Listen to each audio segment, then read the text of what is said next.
मीमांसा excellent academy में आपका पुनः हार्दिक स्वागत है। काफ़ी दिनों से आपके लिए कोई भी वीडियो नहीं आ पाया था, उस समस्या के लिए क्षमा चाहते हैं। तो आज आपके लिए एक ऐसी वीडियो है जो कि आपके किसी भी एग्ज़ाम कंपटीशन प्रिपरेशन के लिए बहुत ही महत्वपूर्ण साबित होगी। जो कि आज वीडियो है भारत का भूगोल यानी इंडियन ज्योग्राफी से रिलेटेड है, जो कि भारत के पर्वत से काफ़ी प्रश्न पूछे जाते हैं, जिसमें आपके सामने ऐसे प्रश्नों की श्रृंखला और इसमें ऐसा पूरा मैटर है आपके सामने जो महत्वपूर्ण रहेगा। इससे प्रश्न बनते हैं, वही आपके लिए सामने है। ठीक है, तो चलते हैं आपको वीडियो में। सबसे पहले जैसे कि मैं बताऊंगा आपको कि पर्वत के बारे में, कि पर्वत क्या है और ये इसका विस्तार कहाँ है और कैसे है।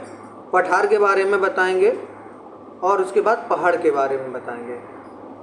तो कुछ थोड़ा समय ये आपको बता दूं कि पर्वत क्या होता है, इसकी थोड़ी सी डेफिनेशन है, इसके बारे में थोड़ा सा जान लीजिए कि जो पर्वत होता है, पर्वत में क्या है कि इसका जो धरातल आधार जो होता है बहुत ही चौड़ा होता है, यानी और ऊपर को नुकीली टाइप में होता है। ये देखना इस प्रकार से, और ये इसका आधार है, ये चौड़ा है, ठीक है, और इसका जो चोटी होती है वो नुकीली टाइप से होती है, जिसे हम पर्वत कहते हैं। पठार क्या होता है, आधार भी चौड़ा होता है और ये ज़्यादा ऊंचा नहीं होता, ये चपटे टाइप से होता है। तो ये हम पठार की आकृति में, इसे पठार की आकृति होती है, और ये NCERT के थ्रू जो है थ्योरी उसके अनुसार है। ठीक है, और पहाड़ में क्या होता है, इसका न तो धरातल ज़्यादा चौड़ा होता है ये, और ना ही ऊंचाई ज़्यादा होती है, और बीच बीच में टीले के टाइप से इस प्रकार होता है, और आसपास इसमें जंगल एरिया भी होती है जिस प्रकार से, और ये पहाड़ होते हैं। ठीक है, इसको पहाड़ बोलते हैं। चलिए अब चलते हैं हम अपने वीडियो की ओर। तो जैसे कि वीडियो में मैंने आपको ये बताया कि ये जो पर्वत होता है उसका आधार चौड़ा होता है, और पर्वत में चोटी जो है वो नुकीली होती है, जिसे हम पर्वत कहते हैं। पठार में क्या है कि आधार चौड़ा होता है और ऊपर भी चौड़ा होता है, ये ज़्यादा नहीं, ऊंचाई नहीं होती है पर्वत की अपेक्षा, तो इसको हम पठार कहते हैं। पहाड़ में क्या होता है कि पहाड़ जो है उसका आधार भी ज़्यादा चौड़ा नहीं है, और बट पर्वत से हल्का सा, इसी का एक रूप मान लीजिएगा, पर्वत का एक रूप मान लीजिएगा पहाड़। तो इस टाइप से ज़्यादा ऊंचा ना होकर के हल्का सा ऊंचा होता है, लेकिन छोटी टाइप भी होती है इसमें, जिसे हम पहाड़ कहते हैं। ठीक, चलिए चलते हैं कि बात करते हैं अरावली पर्वत श्रृंखला की। अरावली पर्वत श्रृंखला कहाँ, अपने भारत की मैप के अनुसार हम देखते हैं तो अरावली पर्वत श्रृंखला हमारे गुजरात की बात करते हैं। यह है गुजरात से लेकर और राजस्थान, ये पश्चिमी एरिया में है, यानी भारत देश के पश्चिम में, जो कि यह गुजरात से लेकर राजस्थान और हरियाणा तक फैला हुआ है। क्या, जो अरावली पर्वत श्रृंखला है। ठीक है, इसका जो 80% भाग यानी 80% भाग जो है वो हमारा कहाँ पाया जाता है, जो राजस्थान में पाया जाता है। यानी अरावली जो पर्वत श्रृंखला है सबसे ज़्यादा विस्तार हमें कहाँ मिलता है, राजस्थान में मिलता है। और इसमें जो चोटी है, इसकी जो सबसे पुरानी पर्वत श्रृंखला इसे माना जाता है। अरावली जो पर्वत है ये सबसे पुरानी पर्वत श्रृंखला है, और इसकी जो सर्वोच्च जो चोटी है, यानी जो सबसे ऊंची चोटी है अरावली पर्वत श्रृंखला की, वो हमारी कौन सी है, गुरु शिखर है। यानी अगर पूछ दिया जाए कि गुरु शिखर जो चोटी है वो किस पर्वत श्रृंखला में आती है, तो वो अरावली पर्वत श्रृंखला में आती है, जिसकी ऊंचाई जो है वो 1722 मीटर है। ठीक, तो सबसे पुरानी चोटी हमारी अरावली पर्वत है, जो कि राजस्थान में स्थित है, और इसकी सबसे सर्वोच्च चोटी जो है वो गुरु शिखर है, और इसका विस्तार जो है वो गुजरात, राजस्थान और हरियाणा तक फैला हुआ है। ठीक, चलते हैं हम नेक्स्ट बात करते हैं कि सतपुड़ा पर्वत की। सतपुड़ा जो पर्वत है वो एक मैप के अनुसार देखिए मध्य प्रदेश, और मैकाल पर्वत श्रृंखला ये भी मध्य प्रदेश में, इसकी जो सतपुड़ा पर्वत और मैकाल पर्वत जो है मध्य प्रदेश में स्थित है। इसका विस्तार मध्य प्रदेश में देखने को मिलता है। जैसे कि आपको मैप के अनुसार है कि जो सतपुड़ा पर्वत है ये हमारा सतपुड़ा पर्वत है, ठीक। और ये जो हमें दिख रहा है, सॉरी, ये जो हमें दिख रहा है ये मैकाल पर्वत है, ठीक है। तो इनके जो बीच, यानी ये जो हमारे यहाँ से हमारी नर्मदा नदी निकलती है और यहाँ से ताप्ती नदी निकलती है। अगर प्रश्न की बात करें, इसमें समझने की बात है कि सतपुड़ा पर्वत श्रृंखला की जो सर्वोच्च चोटी जो है वो धूपगढ़ है। क्या बोला जाता है उसे? धूपगढ़ चोटी जो है वो सतपुड़ा पर्वत श्रृंखला की है, जिसकी ऊंचाई 1350 मीटर है, ठीक। और अगर मैकाल पर्वत की बात करें, ये हमारा मैकाल पर्वत है, जो कि इसकी सर्वोच्च चोटी की अगर बात की जाए तो यह अमरकंटक है। कौन सी है? अमरकंटक इसकी सर्वोच्च चोटी है, इसकी मैकाल पर्वत की, जिसकी ऊंचाई 1036 मीटर है, ठीक। और अगर धूपगढ़ चोटी की बात की जाए तो वो 1350 मीटर है, और कौन से पर्वत श्रृंखला में आती है? सतपुड़ा पर्वत श्रृंखला में आती है। इसे फिर से समझ लेते हैं कि सतपुड़ा जो पर्वत श्रृंखला की सबसे ऊंची चोटी धूपगढ़ है, जो कि 1350 मीटर है, ठीक। और अगर मैकाल पर्वत की बात की जाए तो यह एक अमरकंटक इसकी सबसे ऊंची चोटी है, जो कि 1036 मीटर है। और इन दोनों के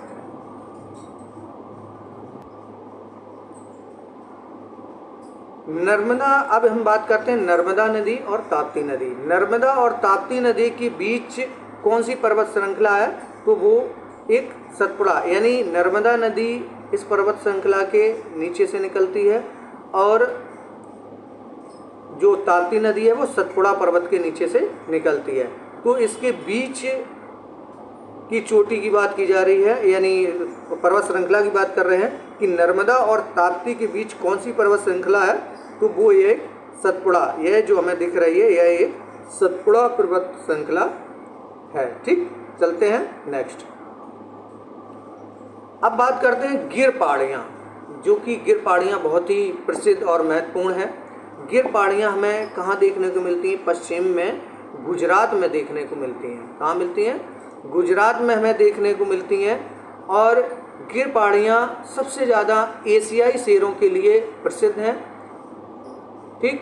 और इसमें कौन सा राष्ट्रीय उद्यान है? गिर वन राष्ट्रीय उद्यान स्थित है, यानी एशियाई शेरों के लिए गिर पहाड़ियाँ प्रसिद्ध हैं, जो कि गुजरात में स्थित हैं। और इसमें अगर राष्ट्रीय उद्यान जो प्रसिद्ध है राष्ट्रीय उद्यान, वो गिर वन राष्ट्रीय उद्यान है, और यह एक एशियाई शेरों के लिए प्रसिद्ध है, इसी क्षेत्र में स्थित है, ठीक।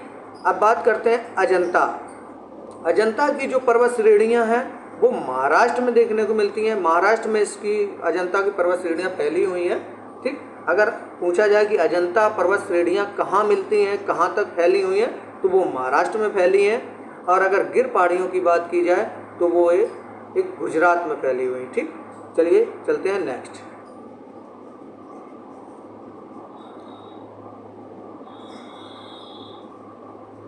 नेक्स्ट बात करते हैं कि पूर्वी घाट और पश्चिमी घाट की। देखिए यह है हमारा एक इंडिया का मैप दिख रहा है आपको। इस ओर हमारा पश्चिमी घाट है और इस ओर हमारा पूर्वी घाट।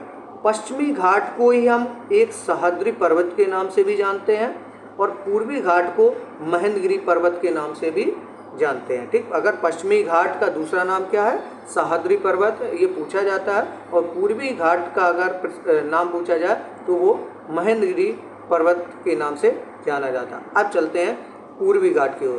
पूर्वी घाट और पश्चिमी घाट दोनों आकार, यानी जहाँ पश्चिमी घाट और पूर्वी घाट, यानी यहाँ ये पूर्वी घाट है हमारा, ये पश्चिमी घाट है, और ये जहाँ दोनों आकर के मिलते हैं इसको हम क्या बोलते हैं? नीलगिरी पर्वत श्रेणी बोलते हैं। क्या बोलते हैं? नीलगिरी पर्वत श्रेणी, ठीक है। फिर से समझते हैं हम इसको। ये हमारा पश्चिमी घाट है, ये हमारा पूर्वी घाट है। इसको जहाँ ये मिलता है, ये जो हमें चोटी दिख रही है, जहाँ ये हमारी मिल रही है, ये पश्चिमी, ये पूर्वी, यानी ये सह्याद्री और ये महेंद्रगिरी, ये जहाँ मिलती है इसको हम क्या बोलते हैं? नीलगिरी पर्वत श्रेणी, ठीक। नीलगिरी पर्वत श्रेणी की सबसे ऊंची चोटी की बात की जाए तो वो डोडा बेटा है। कौन सी है? डोडा बेटा। यानी इस नीलगिरी पहाड़ी की सबसे ऊंची चोटी कौन सी है? डोडा बेटा है। डोडा बेटा जिसकी ऊंचाई 2637 मीटर है। डोडा बेटा अगर पूछी जाए भारत के मैप के अनुसार तो यह एक दक्षिण भारत की, ये दक्षिण में है और ये दक्षिण भारत की नीलगिरी पहाड़ी में डोडा बेटा सबसे दूसरी ऊंची चोटी है। यानी डोडा बेटा दक्षिण भारत की सबसे दूसरी ऊंची चोटी है। ठीक, अब उसके बाद अगर बात करते हैं जो हमारी ये नीलगिरी पहाड़ियाँ हैं, इसके जस्ट नीचे अगर बात करते हैं तो यह अन्नामलाई की पहाड़ियाँ हैं। अन्नामलाई पर्वत श्रेणी जो है, अन्नामलाई पर्वत श्रेणी की जो सबसे सर्वोच्च छोटी ऊंची की बात की जाए तो वो अनाईमुडी है। कौन सी है? अनाईमुडी। यानी अगर बात करें नीलगिरी की तो इसकी कौन सी है? डोडा बेटा। और अगर अन्नामलाई की बात करें जिसके नीचे यानी नीलगिरी के नीचे है, इसकी सबसे ऊंची चोटाई की बात करें तो अनाईमुडी है, जिसको हम अनामुदी के नाम से भी जानते हैं, जो कि दक्षिण भारत की सबसे ऊंची चोटी। डोडा बेटा दूसरी थी और ये अनाईमुडी कैसी है? सबसे पहले, यानी ऊंची, सबसे दक्षिण भारत की सबसे ऊंची चोटी। उसके बाद अगर हम नीचे बात करें अन्नामलाई की पहाड़ियों के बाद इलायची की पहाड़ियाँ जो कि एक केरल में स्थित हैं। कहाँ? केरल में स्थित है और ये काफ़ी मशहूर है। फिर से समझते हैं इसको।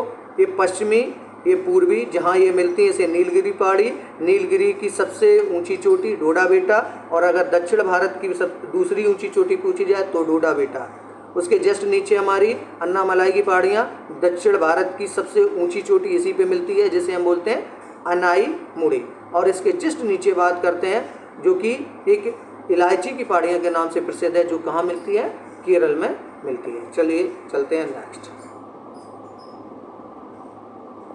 अब बात करते हैं हमारे दक्षिण में लक्षद्वीप की बात और अंडमान निकोबार द्वीप की बात। लक्षद्वीप समूह की सबसे सर्वोच्च ऊंची जो चोटी जो महत्वपूर्ण है वो है नारचो। नारचो लक्षद्वीप की सबसे ऊंची चोटी जिसकी 752 मीटर है। अगर लक्षद्वीप की सबसे सर्वोच्च ऊंची चोटी पूछी जाए तो वो नारचो है। अब बात करते हैं जैसे अंडमान निकोबार द्वीप समूह जो कि एक दक्षिण पूर्वी में है, तो इसकी सबसे सर्वोच्च ऊंची चोटी सैडल पीक है। कौन सी है? Saddle peak. अंडमान निकोबार की सैडल पीक, लक्षद्वीप की नारचो, याद रखना। ठीक, ये महत्वपूर्ण है। चलिए अब चलते हैं नेक्स्ट। मेघालय की बात करते हैं। ये हमें जो दिख रहा है ये मेघालय है मैप में। मेघालय में गारो और खासी और जयंतियाँ ये एक जातियाँ भी हैं और ठीक है, और इसकी ये पहाड़ियाँ भी हैं। तो मेघालय में कौन कौन सी पहाड़ियाँ चोटियाँ पाई जाती हैं? गारो, खासी और जयंतियाँ। महत्वपूर्ण है ये इसी के नाम से, यानी पूछा जाता है कि मेघालय में कौन कौन सी प्रसिद्ध जो है पहाड़ियाँ हैं, तो वो गारो, खासी और जयंतियाँ।